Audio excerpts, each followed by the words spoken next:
Dan Sweet Trash Bin Cleaners Direct has a couple titanium trash bin cleaning trucks. This one's going to Michigan here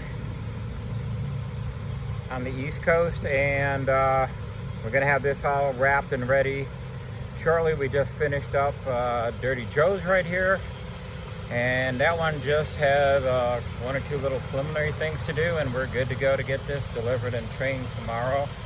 And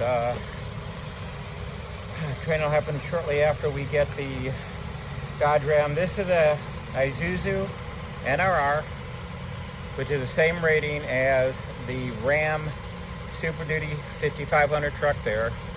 For more information, contact Dan Sweet at Trash Bin Cleaners Direct. We'll also do pressure cleaners direct.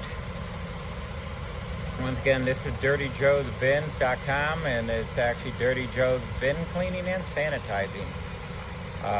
Going out to Youngstown, Ohio.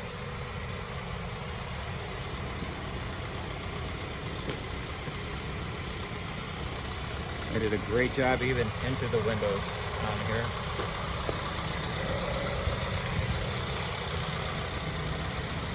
Yeah, they do great work.